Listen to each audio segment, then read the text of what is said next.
All right. There we go. Had a little bit of sound issue on the YouTube stream, but I think we should be good now. Shout out to Brooke for letting me know. Thank you. But anyways, moving on. Where were we? San Antonio. Friday night. Started off strong. 18-0 run in the first quarter at one point, led by as many as 23 points in the second quarter. We looked good. I saw some people say looked like good enough to beat any team non-Golden State. I saw some people say we looked good enough to compete with Golden State, and that's kind of how I felt. Our defense was on point. Whenever you force a team like San Antonio into turnovers and issues and all kinds of stuff like that, then we're in good shape. But besides that, hit the second quarter, kind of started to lose that 23-point lead that we built up, and then halftime hit, and it was like we hit a wall. Yeah.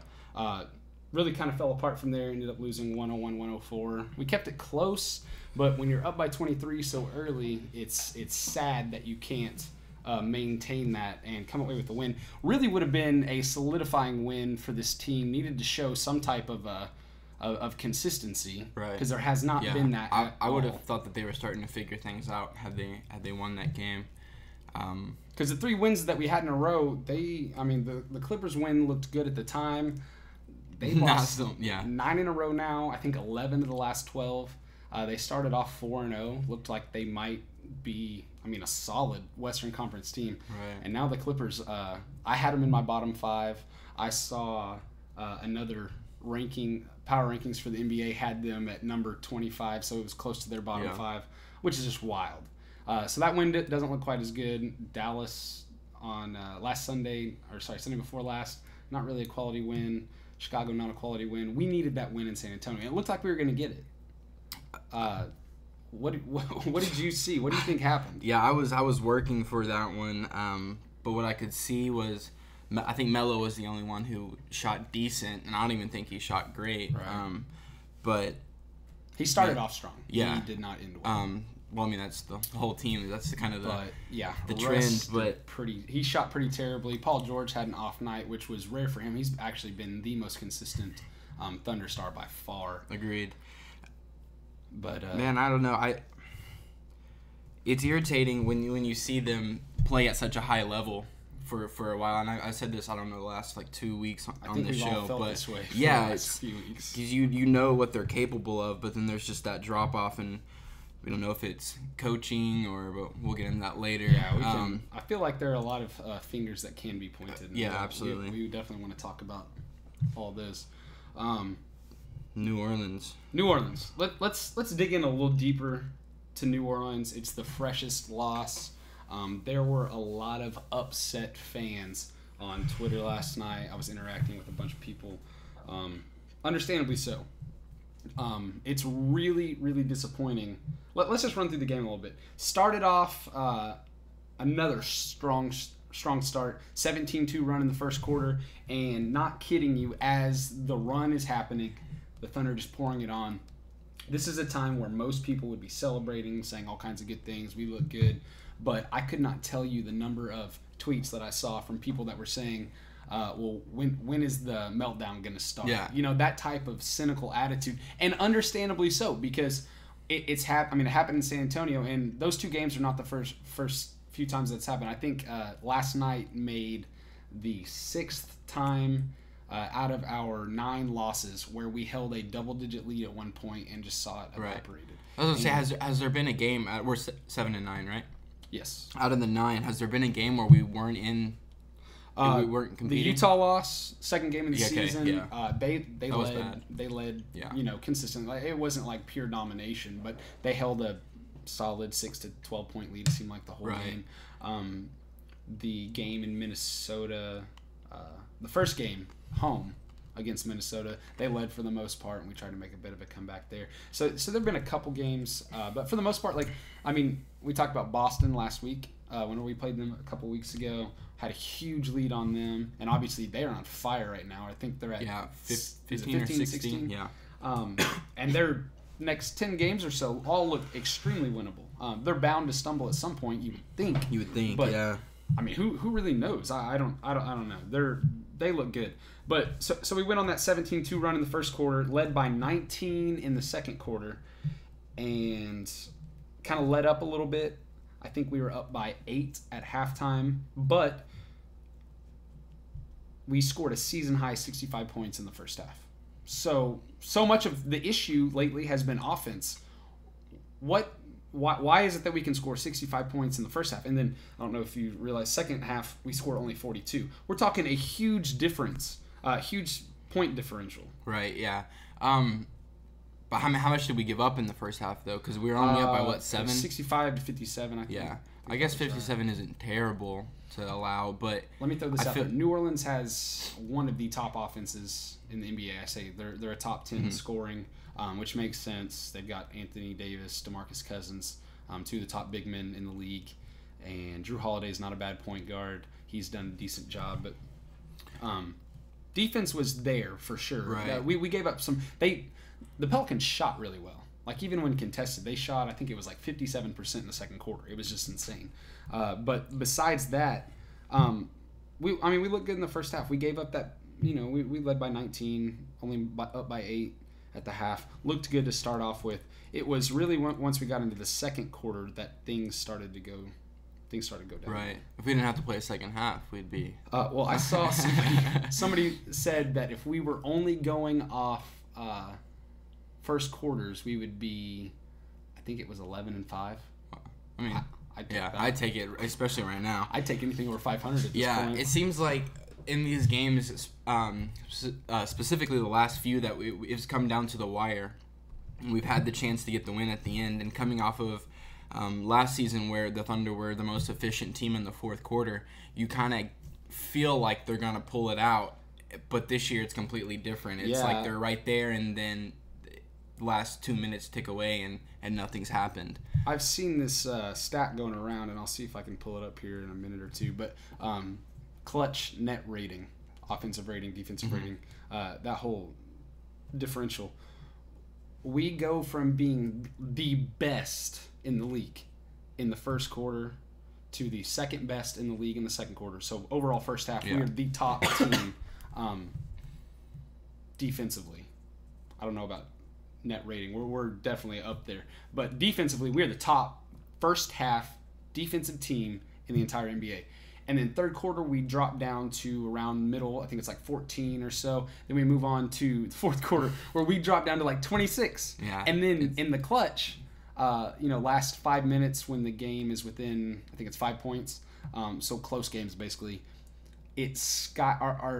Our net rating goes through the roof in a bad way, and we are like, there are only 30 teams in the NBA, but realistically we should probably be like number 39 or something. It's just it's terrible. Yeah. And what has okay, let's just look at this. What has changed? We have picked up 2 All-Stars.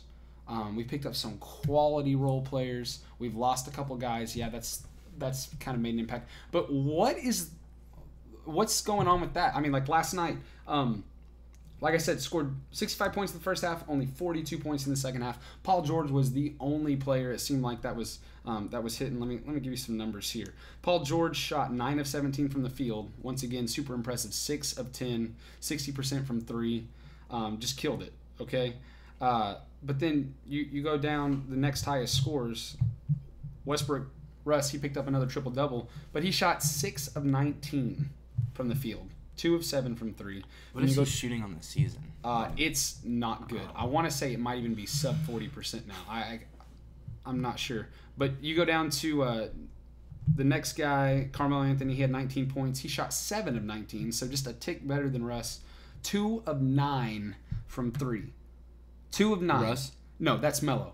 And of those 9 threes, I want to say he took 4 or 5 in the fourth quarter. It was terrible. Yeah, Russ is shooting just below 40% at 39.4, so... That's awful. Yeah, so I think that's his worst since his rookie season. Yes. He's... There are a lot of his numbers, actually, and I've got a little Russ rant prepared. And you know how I feel. Right. I love the Brody. Yeah. I'm wearing... Yeah, in Russ we trust right now. He's my dude, okay? But I've got a few things that I want to say about him, and we'll wait till we get a little bit later in the show. I don't want to spoil all the goodies to start off with. But I'm going back to last night. Paul George has been the guy lately. And you see he got 17 shots. Russ and Anthony both took 2 more than he did. And I mean, that's a problem. There's no reason that Paul George, who's shooting as well as he is, especially from 3, that Russ or Anthony should be taking as many threes as they are. I mean, Westbrook started off, I think he was 2 of 6 from 3, which, I mean, that's not great, but that's doable. I guess he finished 2 of 7, which is he went down. I guess he was 1 for 5. He hit that second one, so it made the numbers look a little bit better, but really not.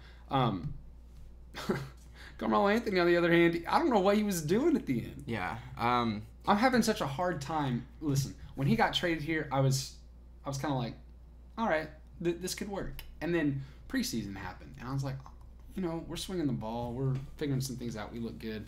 First couple games were rough. I got it. I'm having a really hard time liking the guy right now. And I don't know if that's fair. Yeah, I'm not having a hard time liking him. I think he is... I mean, Russ has played with superstars before. For sure. Paul George can't really say that he's played alongside someone who's an all-star, but he's played with arguably more talent than Melo has. I think Melo's having the hardest time adjusting to playing with other guys around him. I mean, He's been a lone wolf. He's been the guy who's averaged, I don't even know, 26 shots in a season at times. I'd have to go look specifically at what his stats are, but he's I'm sure that's at least 26 I shots. I remember talking so much trash about him in the past, like when he wasn't on our team, of course, about his, like, let's look at some of his field goal numbers over the year. His peak was, he's had 2 different seasons where he averaged over 22 attempts a game. Okay, and that's gone down over the last few years since he got to New York. His third season there. Looks like his 3rd season there, 22.2. Then it went down to 21, 20, 18, 18. Now he's still averaging 16.6. I don't know. Russ right now, he's averaging 17.8. And I'm going to hold back on him, like I said, because I've got some numbers to talk about him. But there's some problems there. I think Paul George needs to be the guy that really needs to be. We need to be looking to create for him. Agreed. Yeah, he should be taking the most shots. And I don't have a problem with that. I mean, I don't feel like. I still think Russell Westbrook's the best player on this team. Right. I have a hard time, even with how terrible he has played through 16 games. I have a hard time saying he's still not a top 5 player in the NBA. And there are plenty of people that want to argue with me, and they'll point to the stats and they'll look at other guys. Like what James Harden doing right now is just ridiculous. Kyrie Irving he's had some good games, and people's mentality on him is quite skewed. His averages across the board aren't as good as the last few games that he's had. But there's some guys that are doing some really impressive things, and I get that. But what Russell Westbrook is capable of is not the guy that we've seen. Right. He's had maybe 2-3 games that I really feel like that's Russell Westbrook. Yeah. And even with the triple-doubles, like 5 triple-doubles, last night's was just, I don't know. As far as they go, unimpressive almost. Yeah. When a guy's doing like he does, it's hard to say that that's impressive. I mean, he had 16 rebounds, which is insane. That's almost half of what the team had. And then 12 assists, only 3 turnovers. He also had 3 steals. So, I mean, he had a great game. But when you shoot as poorly as you do and you make as poor decisions as you do in clutch time, that kind of skews mentality of everything. And, I mean, we've got some problems there. So, we're going to go ahead and take a quick break. When we come back, we are going to discuss who is to blame, or maybe even what is to blame. I don't know. But we've got some stuff to talk about. So we'll be right back after a word from our sponsors.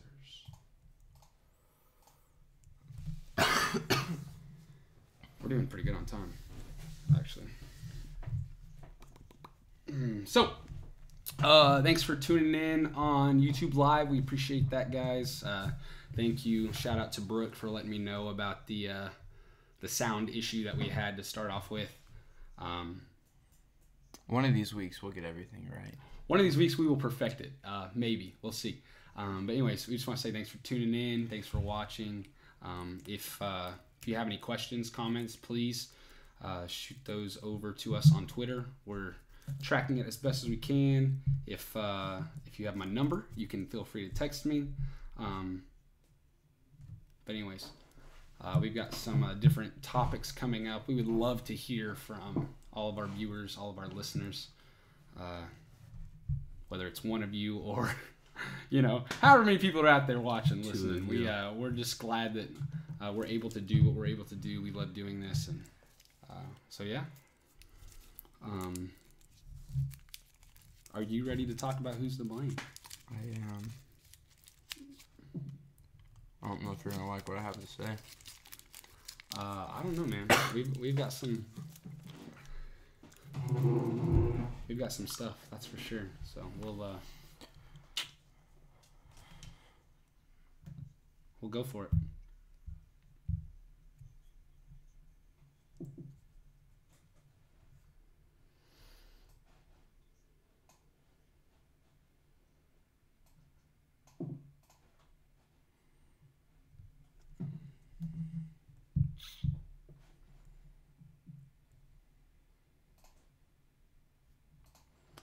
All right, we are back with Thunder Things with the Thunder guys. We thank you guys so much for tuning in.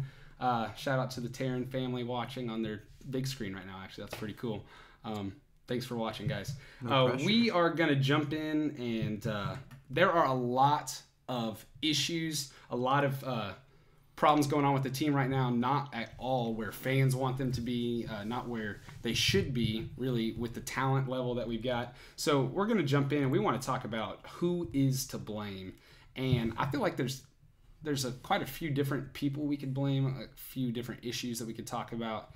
And before we get into anything like that, I don't know if you saw what Billy Donovan said last night. I want to talk about that really quickly. He was asked, what is the problem? Like, why does this keep happening? Right. Big lead to start the game and then just kind of fall apart at the end. What's the deal? And his response was the only consistent issue is the losing. Is the lead is built up and then there's and then they give it up and they lose. And as far as the specific issues, he kind of talked about a couple different things as far as like last night, like too many shots in the paint, too many fouls. I mean, Anthony Davis alone had 10 free throws in the fourth quarter, which is just insane. I think he shot, Anthony Davis shot 22 free throws last night. My goodness. The Thunder as a team shot 26. So, granted, his teammates only shot 10 total. He shot 22. It was just insane. Some of the calls, though, on him were some real ticky-tack stuff, but that's neither here nor there. But he basically talked about some of those things. He talked about starting strong and not finishing. But he didn't really give details as to a specific consistent problem. So as far as that goes, I almost feel like he's beating around the bush a little bit. I don't know. It's his job to stay positive as a coach, and I can appreciate that. But at the same time, I almost wish that he would break a clipboard and get a tech at some point for his teammates. I mean, for his players. I don't know. But let's talk about who's to blame. Who comes to mind for you? For me, there's a couple of things. For one, it feels like with these hot starts, we have a great offensive game plan. We're executing, running an offense. On the other end of the floor, where our defense to start out games it's fantastic. It seems as good as I've ever seen it. Right. And we have had some back in the early years, the year we went to the finals, those Western Conference Finals years. We had some of the league's top defenses from year to year. It was impressive, and we look as good as we've ever looked, especially in an ever-expanding offensive game of the NBA. We look good. Right. We're forcing turnovers. But what I see is the other team making adjustments, finding ways to score, figuring out. We were clogging the paint, and a lot of them were ticky-tacky fouls. But you got to give credit to Anthony Davis for getting to the free throw line to put points on the board.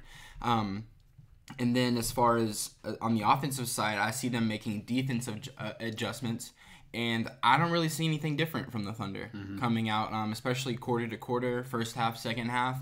I think you got to be better coaching-wise at making in-game adjustments and not just coming out with an initial game plan, but then, okay, this is not working anymore. Where do we go Be now? Flexible. Right. And I don't see that happening. I don't know if you want to go real quick on the I was just going to say, thing. I don't know if I quite agree with you in terms of adjustments from not so much that the other team is adjusting, so much as we're slacking off, I guess. I think there's a lack of effort there. I think that's definitely part of it. When you have a starting five that, whether you like everybody on the court or not, cough, Andre Robertson, cough, the starting five gets it done. Last night, they were, the in-game plus-minuses weren't that great, but everybody except for Paul George was in the positive, and he only ended in the negative because we gave up so much at the end. But at one point, 4 of the 5 starters were plus 20-something. Right. Okay? And the entire bench is just super negative.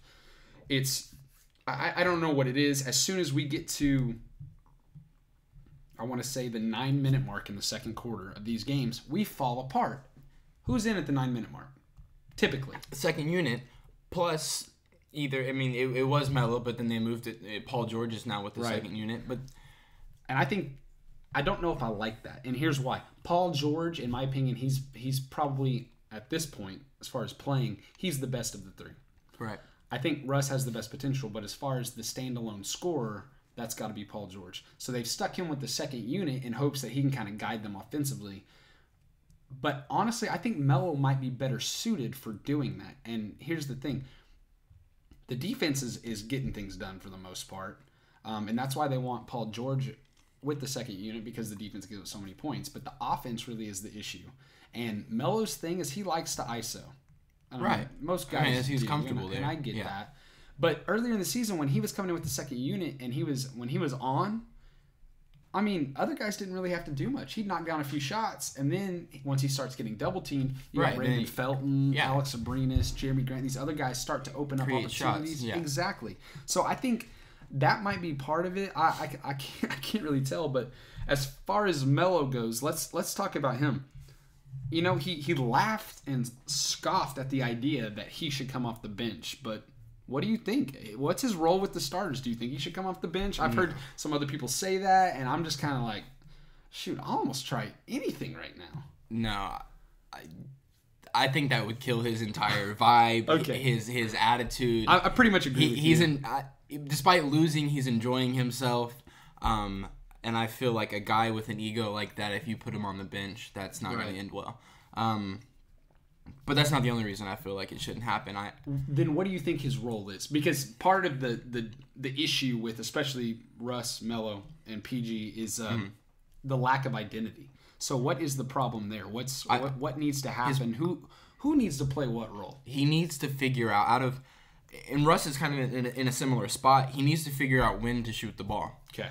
Not, hey, I'm touching the ball. Right. But that's Melo, right? It is. And he's one of, whether you like him or not, he's been one of the best scorers that this league has ever seen. But like last night, in the second half specifically, every time he touched the ball, I'm not kidding you, I would tense up because I was like, please don't shoot. Right. Because he wasn't hitting for one, and for two, he was not in a good place to score. His percentages are so much better when he shoots catching the ball rather than dribbling and make his own move. And obviously he's good. He catches the ball out beyond the perimeter, does his little jab step, pump. Yeah, one step. 2 dribbles, and then what I call the deep deuce. Those long twos that he loves to shoot. And he can hit those. Yeah. But just because he can doesn't mean that he should. And I don't know if that's the best option for our offense. I agree, but I just feel like he's got to find out when to shoot the ball. And the same for Russ. We were talking earlier about him. What he took, like 17 shots. He's taking 17 shots per game. Is that what it is right now? Russ? Russ is 17.8. Yeah. Not meaning this, change subjects, but yeah, 17.8. How many times last year did we see him take 25 shots and make 18 or 19 out of those? Right. So he has those nights where he can be a pure scorer, but when it's not there, you got to find ways. And that's the thing is with 3 different guys, you don't have to carry the load. Exactly. And they talked preseason it was going to be whoever had the hot hand was going to be getting the ball. But that's not happening. And none of them can get hot. Here's a stat for you. 2 seasons ago, last year with Kevin Durant in Oklahoma City, the Thunder isolated on 8% of possessions. That was tied for 8th in the league. This season, they are at 13%, which, of course, is first in the NBA. Okay? That blows my mind. Yeah. Too much ISO. Should not be happening. We've got far too much talent, and it doesn't make any sense to me. pass the dang ball. We started off the game yesterday. Ball movement was crisp. I almost feel like we should go to, I think it was in Hoosiers, where they had to pass the ball so many times before they were allowed to shoot. Yeah. Can we go back to that? I mean, I think Billy Donovan might have to get creative and do something like that. Okay, I was thinking about this earlier today. I can't remember which. I think it was maybe the second Mighty Ducks movie. You know, where they dump all the trash out on the court, or sorry, on the ice rink. Have you ever seen it? No, I don't know if I ever saw the second one, honestly. Okay, well, the coach, he dumps all the trash on the ice rink, and they have to go and they have to clean up the trash, and it's all about, they're having fun and they're practicing their skills, whatever. But they were kind of getting down to the basics, and I feel like Billy Donovan needs to do something to captivate their attention, get back to some of the basics of basketball, pass the ball. It's like if they could get that in their minds, then maybe we could get some kind of offense going. When we run a play on the offense, we look good. Russ and Adams running the pick and roll. Looks fantastic. Last night we saw some early in the game. We saw some pick and pop from Melo would come set a screen for Paul George and then pop out. PG can drive if he needs to. He can shoot if he needs to. And then Melo's there also to dish to, and he can shoot if he needs to. That kind of stuff works. But when it turns into Westbrook dribbles up, passes it to Melo, Melo dribbles for 15 seconds, jacks a shot, that kind of stuff does not work. That is not going to win basketball games. We need to get deeper into the shot clock. Yes. Let's quit wasting time and do what we know how to do. I think, we're talking about pointing the blame. Clearly, it's on the struggles are on the offensive side of the ball. Right. Which, generally speaking. Yeah. I think Andre Robertson needs to be moved out of the starting lineup. Okay. And last week you asked me this, and I wasn't sure. I was talking about both sides. But when you look at, I mentioned 15 points against Chicago, 10 points in the loss to San Antonio. There's enough defense in the starting lineup that I think we would be okay having Jeremy Grant on the floor. Let me ask you this. We say defense was strong last night.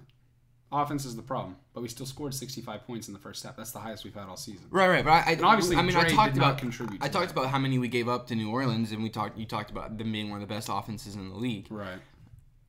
I think it's so irritating. I know it's hard to pick apart, a couple plays from the game, but when you're seeing a guy not doing anything on the offensive end, that's fair. And then he's getting beat off the dribble to the rim last night, when he had 2 goaltending calls, it's like, when you're not making plays on either end, what are you doing? Well, let me take that thought, because I'm not going to say I disagree. You've got some good points. Let me take that thought and let's go into why Andre Robertson's getting beat off the ball. Let's talk about Russell Westbrook. Okay. Specifically, I want to talk about his offensive stats and his defensive stats. I don't know if you know who Andrew Schlecht is. He's on Twitter. He's a part of the Down to Dunk podcast. Okay. And he's got a new pod called The Dream Team with Royce Young and Fred Katz. Yeah. And those guys, they do a lot of good stuff. But he tweeted some stuff today, and I actually asked him, hey, can I give you a shout out? Use your stats. But he pointed some things out that I thought were really good. First off, I'm just going to call this my little Russ rant. Something has got to give. He has got to figure himself out. He is struggling with this identity problem. I don't know what it is. And I think one of the things is, like, a lot of people don't take into consideration what goes on off the basketball court. He's dealing with a lot of new stuff right now. He's got just some different business ventures that are going on. He's got a son now. Right. Nobody said it, but I think that could definitely be playing into just where is his mind at. And I'm not doubting his effort. I'm not doubting his abilities. I'm not doubting his mindset when he's on the court. But to say that those things aren't in his mind at some point, they are. But let's look at some stats, some hard facts about the way he's playing offensively, okay? Russ, as far as the team goes, he has taken the most 2-point shots on the team out of everybody at 187, okay? Out of everybody that has taken shots, he is 12th in field goal percent from the 2. 12th. The only person that's taken a shot that's a 2 that's behind him is Josh Eustace, who has taken 7 shots that are 2s. That's to take the most of a type of shot and be basically the worst. I feel like 7, that's not even enough to really count. To be that bad, that is a problem. And I don't know if that's a mixture of he's not getting the calls at the rim that he did last season, because I definitely think that's a part of it. But the fact that he's shooting as often as he is and not hitting, and we talked about worst stats since his rookie year. Let's take a look at some of these. Field goal percentage wise, right now worse than his rookie year. 3-point percentage.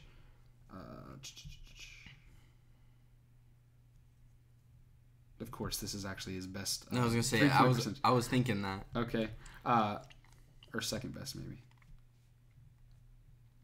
Yeah. No wait, sorry. He's third best in 3-point percentage. Free throw percentage, obviously his worst. It is climbing. It's up to 71%. Yeah, so he's getting better. He's getting better there.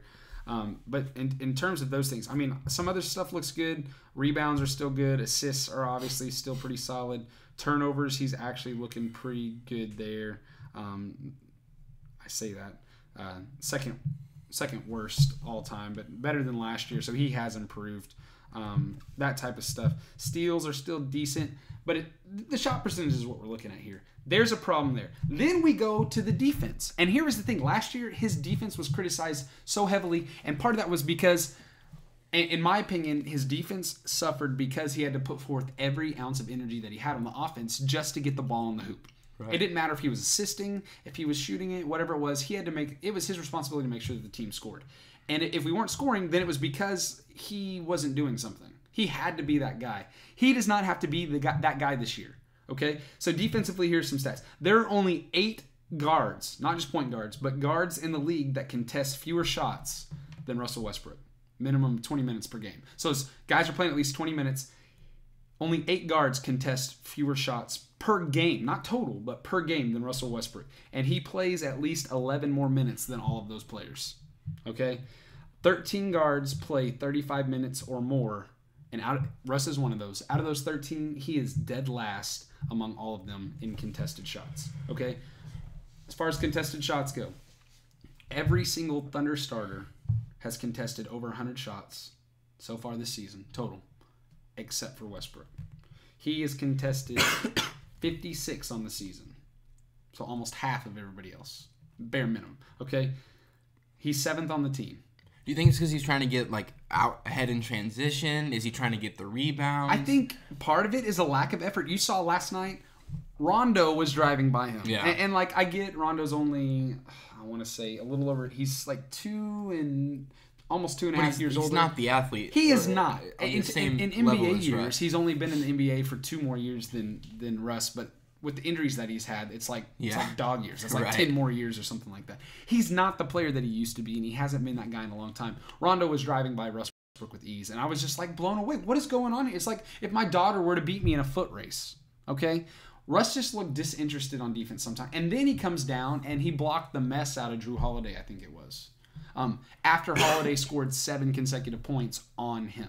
Right. And so I don't know if it's effort, if it's trying to get out, if it's trying, which I don't usually think he leaks. He's always trying to get the rebound, that type of thing.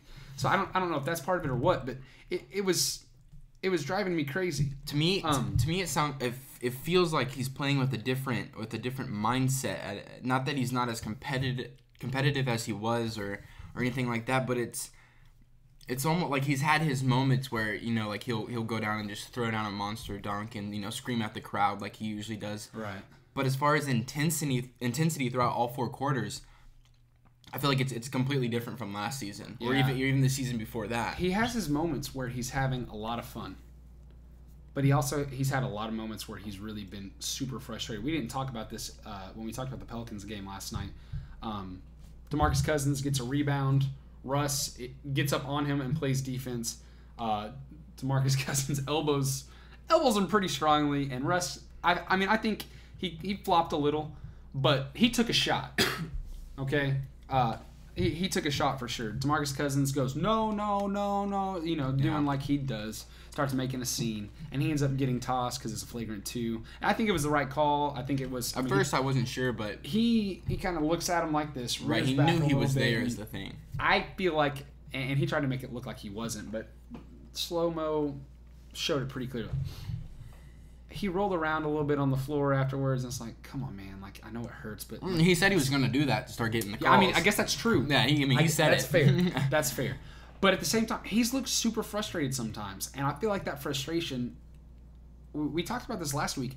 It either means really good things or really bad things, and it's been really bad, really bad, really bad. Where's the really good? Right, and I think he's like backtracking in a sense. Like the biggest knock on Westbrook in the beginning of his career was that he was kind of like a mental case. Like, where was his head gonna be? And last year or even the season before, we saw him kind of mature and a better decision maker. Last year, it's like he grew up a lot. I thought, and he kind of had to.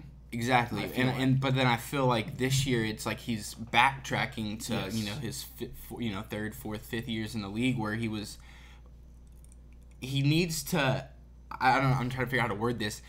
When calls don't go his way, it instead of being upset and letting that affect your demeanor, use that to I don't know, play harder. Give more effort. Right. It's kind of like when somebody's better than you at something. Don't get mad. Get better. Right. Don't let them get inside your head. Use that as fuel to prove them that they are wrong. And I feel like he's kind of just getting into this like mood where he'll even not get a call, and then instead of running, 9 guys on the court are running, and he's sitting there walking, talking to the ref, and I'm like, come on, dude, like you know what I'm saying? Enough. Yeah. Enough is enough. And you made your point.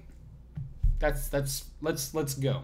Right, and how many times does it actually benefit him to sit there and I want to say not ever. There's times, but when it happens, I mean, you're like excited for it, but all right. Well, we need to go ahead and cut to a quick break.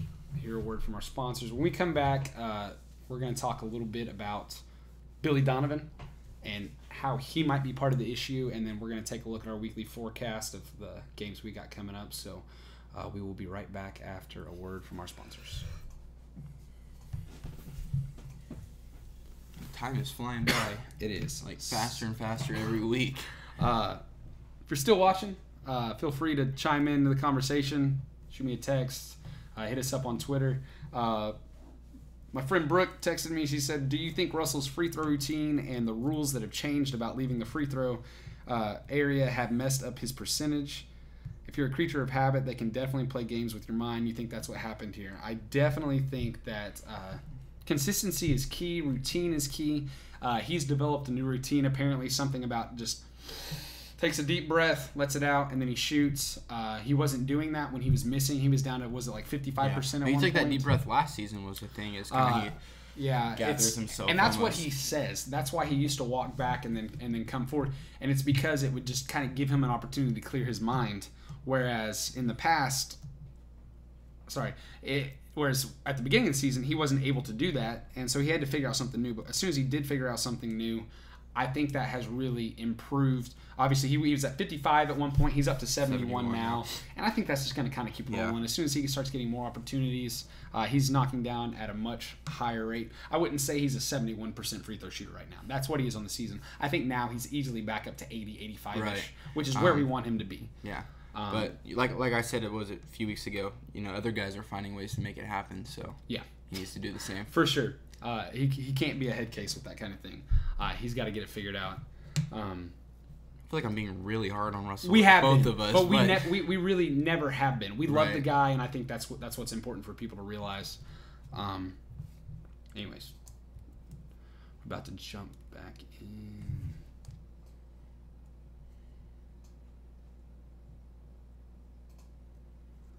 All right, guys, welcome back to Thunder Things with the Thunder Guys. Zach and Craig here. We got about 17 more minutes to chat Thunder basketball. We want to talk about a couple things. Let's talk about Billy Donovan. Now, I have seen an excessive number of #FireBillyD. I've seen some people change their Twitter usernames, like their display name, to Fire Billy Donovan, and I'm just like, chill. But after last night, I'm not saying fire the guy, but he's got to feel like his seat's getting a little warm. Yeah. And I know he and Sam Presti might be buddy-buddy. I don't know what the deal is with that. But something, like I said with Russ, something has got to give. And I don't know who is to blame, but the coach has to take part of the blame. When there's this much talent, there's no reason that we should be under 500 right now or 7-9. I don't want to say that it's time to panic. I think we've still got a little bit of leeway. Right, but I feel we keep saying that. Like, right. Earlier it was we're like running we're out only of time. 10 games in, but now we're coming up on 20, and it's like, I think for me, I said Christmas 30ish games was about that for me personally. Now everybody else, they want to see win now, and I get that. 20 games is really where we should start being some improvement. We're coming up on that. Mm-hmm. This next week, I feel these next 2 games, I think are going to be a big indicator to take a look at it, really see where we're at. So, Billy Donovan, what are your thoughts on what he's done since he's been here last year, with the mess that the Thunder was, with the new squad this year? What do you see? What do you like? What do you not like? I was impressed last season with what he was able to do. I feel like, earlier I was criticizing his adjustments. I feel like he made those adjustments last year. At times. Yeah, we would have like a 2-3 game skid, and then he'd get things together. When you talk about the lack of effort and lack of energy, you almost wonder if that's coming from the head coach. With right, are they questioning how committed he is? Where he's at? When you look at the thing that comes to mind is that the call last night where Steven Adams got the rebound, but they thought it was a shot clock violation. And so the buzzer issue, right? It hit the rim and kind of went straight down. And right, he got it. Okay. Yeah, and so it turned out that we got a 3 out of that play right. from Russ. It benefited us. But before that happened, that's a wide open dunk, for sure. Oh, easy. For sure, 2 points from Steven Adams, and the refs totally blow the call because of the they didn't think that it hit the rim. And do you see Billy Donovan doing anything? He looked about as dumbfounded as the rest of us. I mean, I figured it out pretty quick. Right. The refs made a mistake. I was losing my mind. Of course, I was watching by myself in my living room. My kids were asleep. Wife's back in the and maybe back in the room, did he even do anything? Because I didn't see. Like, I was watching I think from he work. Pulled one of these. Like, he was confused. But when is that? We keep giving him passes. Okay, no, he made a good call and not getting a technical foul right. when Melo got ejected, but when does he need to break a clipboard? My high school basketball coach used to slam them down and shatter them. So not on a regular basis, but it happened a couple of times. Like, when is that gonna happen? When is he gonna say, "I've got your back"? I'm here for you guys. You guys. And maybe he's got to show some energy. Well, and you see, like I said earlier, Russ complaining to the ref, Melo, Adams, that poor guy just gets abused on the inside. But don't even get me started. We don't have time to go it's on that. Your coach should fight those battles for you. Yeah. Perhaps Russ wouldn't be all in the refs if Billy Donovan would do it for him. And he's sorry. No, you're fine. From a coach, the coach is gonna be more level-headed. Yeah. And so he's gonna, Mr. Official, Mr. Right. Whoever, and he's not gonna be cursing at the ref or yelling. And so from that's more effective in my opinion right. than coming from a player who's angry. But I just don't see it happen. And there's times where he's, was like, what was that? You blew that call. But I think this team needs to see their coach have their backs and just kind of, fight those battles for them. That way they can focus on playing basketball. He's got to show some passion, in a good way. Your players want to see you go to war for them, so to speak. Yeah. And I'm not saying he has to freak out about every missed call on Steven Adams. He's like, man, I could talk for days about how he gets wrecked on the offensive end. And then talking about Anthony Davis last night, barely touching Anthony Davis, and Davis goes to the free throw line. Adams probably has consistent slap marks on his forearms. Right. Every time he kisses the ball, it's just going to be just slapping them as many times as they possibly can, because they're not going to get whistled for it. And right. they don't. And he really doesn't get the kind of calls that he should. But if Billy Donovan were to just lose his mind, maybe they would start looking for it. Maybe they would start so calling laid it. back. Listen, a guy from New York, that doesn't make any sense. Being so I watched Greg Popovich very closely, and I usually do. He's a genius, and he's a jerk to media sometimes, but he gets away with it. He is an absolute tool to officials, but he gets away with it. And the reason for that is because he has shown that he knows what he's doing, and he knows timing is everything. Right. And when it comes to being a coach, when it comes to losing your mind, like I'm talking about, timing is everything. And it's like these opportunities are passing him by, and if he's not careful, I feel like before long those opportunities are going to be gone. So I don't really know what he expects to happen or what. What do you, I mean? What does he specifically need to do besides standing up for his players? Yeah. He's got to be responsible for. Are you leaving me? He's got to be responsible for finding out how to keep these guys in check. In a sense, he's got to. If he's not saying anything to Melo or Russ, they're gonna keep jacking those shots. But if he's like, hey, what are you doing coming down pulling that 5 seconds into the shot clock when we, run the sets? Bench him for a few minutes. Yeah. If there's nothing there, then why would they stop? There's got to be some level of respect. There's a reason why you're a coach. Right. Is to Right. So, I think we're kind of on the same page with don't fire him now, but something absurd. In the next. I think you need to see something in the next 5 games. Right. And then maybe 5 after that. So let's move on and talk about some of these upcoming games. Golden State tomorrow. This is a big game, regardless of what kind of personal emotion feelings you've got going on. Golden State's 13-4 overall. They're 7-2 on the road. KD came out today and said he's questionable. He said, I don't know. We'll see how it feels. I'm not buying it. I think he's kind of playing it like he wants to be some kind of hero by, I'm going to play with this injury and be there. Yeah. But he did this at the same time, he might chicken out. And he did that in the second game last season. He sat out. Did he really? Yeah, he didn't play the second time in Oklahoma City. Really not? No, remember because the dude with the cupcake came in on crutches? Yeah. Oh, that's right. It didn't mean as much. So I guess that leads me to this. How does this game compare to last season? I think the rivalry itself is it's never gonna die down. In the sense that even before Kevin Durant went, before he left, we played that series, went to 7 games with the Warriors. I feel like the rivalry is going to be there, but I think some of the anger was starting to die down from Thunder fans until the tweets this summer happened. Yeah, and I think he really kind of sealed the deal on that. He said how he truly felt. Yeah, and story after story continues to come out, and people are talking about Thunder fans are dramatic and they just need to let it go. And it's like, we're trying to move on, but Kevin Durant can't let us go. Yeah. Like, we get it, dude. We know you made a mistake. It's kind of like, it's like a girl breaks up with you and she doesn't know it yet, but she just made the biggest mistake of her life. Right. Okay? Yeah. And that's how I feel. Like, he does not know. I mean, I think he does know at this point. I think he's realized it. And you know what? He got his ring. He got his finals MVP. If that's all he wanted, good on him. He got it. But he's missing out on what he had here. And he still talks about Oklahoma City is home and they raised me. And I'm like, you can't say those things and then also say some of this other stuff that you said. Yeah. It just doesn't work that way. I think he kind of... I was talking to somebody from work about this the other day. I think he finally had that he came to terms with the fact that he handled the whole situation poorly. It was awful. Yeah. But I think he was trying to keep up that bad guy persona, you know what I mean? Like, I can be a villain.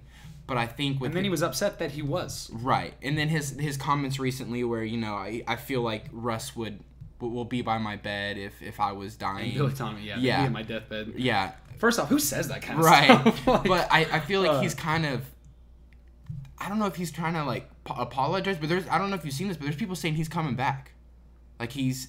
Like, this within the next year or two. Like, the things he's saying is that he's trying to make amends. No way. And I don't buy it, but what if he is trying to make amends to those situations? But, anyways, getting back to the game. We got the Pistons on Friday after that. Let's come back to Golden State, because we want to talk a little bit more about them. Let's jump ahead to Detroit on Friday, at Dallas on Saturday. Detroit, that's a home game. They're 11-6 overall. They've been probably the biggest surprise in the NBA this season. Agreed. They're 4-4 on the road though, so they've had a little bit more trouble on the road than at home. Obviously, most teams do. Reggie Jackson being back will be That'll be nice. It'll be fun. That'll be like two feisty games. Has he in played a row. in Oklahoma City since he left? I feel like he had. Like he's been injured. Yeah, the year that he got traded, I think that we had already played them at home. Right. Because he got traded pretty early in the season, but we'd already played them here. And the last year he was hurt. Yeah. So yeah, this would be his. I think it's his first game back in Oklahoma City. I expect some boos, honestly. Yeah. Agreed. And I think that's normal. I mean, it's not like I don't know. That's when a guy leaves in a bad way, comes back and plays, you boo him a little bit. It's for fun. It's for fun. So I have no problem with right. it. Like if someone wants to throw tickets my way and I go to that game, I'm gonna boo the guy. Right. I was such an advocate for him from like year one when we went to the finals and he was a rookie. I thought he had some talent. I thought he was gonna be good. Definitely and did. he did. And then he did what he did, where he just threw a big fit. I want to be the guy. He left. I was done when he said he wasn't going to take the buzzer beater shots anymore because it was hurting his shooting percentage. Yeah, I was like, that's selfish. That's trash. So then you've got at Dallas. Oh no, they're 3-15. Watch out. They're 2-9. They are 2-9 at home. For us though, there's no easy wins anymore. But I kind of want to lump really quick. Detroit, do we win? Should we win? Should we win? Yes. Will we win? I don't know. Should we win? Yes. Dallas, should we? We should definitely win. By how many points? 20 or more. Yeah. I mean, that should be a game where 20 plus should the be big three standard. should be resting. They should be fourth chilling quarter. in the fourth quarter. But I want to look at these three games like all together, sitting at 7-9 right now. This is an opportunity for the Thunder to kind of figure out, get things going. Mm-hmm. If they get a win against Golden State, and then you get a win against one of the best teams in the East against Detroit on Friday, you're sitting at 9-9, and then you got basically a gimme against Dallas. I mean, you're above 500. On the other side of things, the Thunder could be 7-11 heading into that game against Dallas, and it's just kind of like, I mean, they're still going to win that game. But it's we say that, but I mean, crazier things have happened. It's just like we could, by the end of these three games, put aside all the talk about fire Billy Donovan, what's going on. We could be thinking, yeah, for sure. You win and all the problems go away. Exactly. That's how things winning. work. Yeah, exactly. But I saw last night, everybody was talking about how we just keep giving up these leads and we keep giving them up. And I'm like, listen, those huge leads are awesome when we're winning. Obviously, when we lose, the big leads mean nothing. But you can give up a huge lead all you want if you still get the win. I mean, it doesn't look as neat and as nice. But at this point, winning is the key right here. Win. Right. We gotta get a win. So let's go back to Golden State. I mean, we only got. We need more than an hour. We got 3 minutes. We need like an hour and a half on this thing. We might need to. So we got 3 minutes. Let's talk about Golden State. Give me. What do you think is the thing we have to do? I think we have to. On the defensive side of things, just close out on shooters, or don't specifically Russ. Don't allow those open shots where he kind of leaks in a little bit. Leaks in a lot. Sometimes. You can't. I mean, all five of their. I mean, any of their roster can hit a three basically. They've got like 30 guys in the organization that hit threes somehow. So watch Steve Kerr come in and knock closing out on defenders, or I'm sorry, closing out on defense will be key. On the offensive end, keep the ball moving. I think we should be stronger than them on the inside. Right. I think Steven Adams needs to get touches early, get him going. Touches from the ball, not from Draymond Green, right? Right. Yeah. And I'm still just bitter. I mean, pick and rolls, keep it moving. And I mean, if we play like we can play, I think we have a chance to win this game. Right. I agree with you completely. As far as the 3-point percent thing is going to be the key. You look at their numbers here. They're surprisingly their best 3-point shooting of the season so far was a loss against Houston, but Houston shoots a bunch of threes also. Besides that, if they shoot above 37%, 1, 2, 3, 4. They're 9-1. If they're 37% or below, they are 4-3, which is still pretty good. Right. But the fact of the matter is, if we can hold them, then we give ourselves a chance. Yeah. If we can't, then we're just gonna get rid of it. I mean, we can't try to match 3 for 3. We're not. We don't want to run that pace, right? Paul George can shoot threes.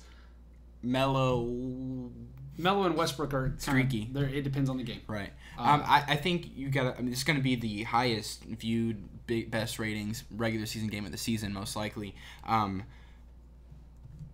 But I think it's in the end, it's going to come down to who. Last season, when they won, you heard Draymond and Steph say we wanted this win for Kevin Durant. I think you're going to have Paul George and Melo. Yes. We want this win for Russ. I agree. You know, that's just this is another game for them, but for Oklahoma City, this is so much more than that. It is. And so I think they're going to come ready to play it. And I think Westbrook comes in and he says this is just another game, but I think everybody has the mentality. Yeah. They want this for not just themselves, not just for Westbrook, but for the city. Yeah. And that can sound cheesy, and Golden State fans will mock us for it, and that's fine. But they don't know about airport greetings. They don't know about just the culture that we've got in terms of fans. And I feel like it's unmatched in the NBA. And I think that's fair, and I mean, that's kind of where we're at. So, last words? Anything else? I think that's it. All right. Thanks again for tuning in for this week's edition of Thunder Things with the Thunder Guys. We will be back next week at 5 p.m. Central Time. Please tune in. Follow us on Twitter, Instagram. Like us on Facebook. Jump in on the conversation. We'd love to hear from you guys. So have a great week.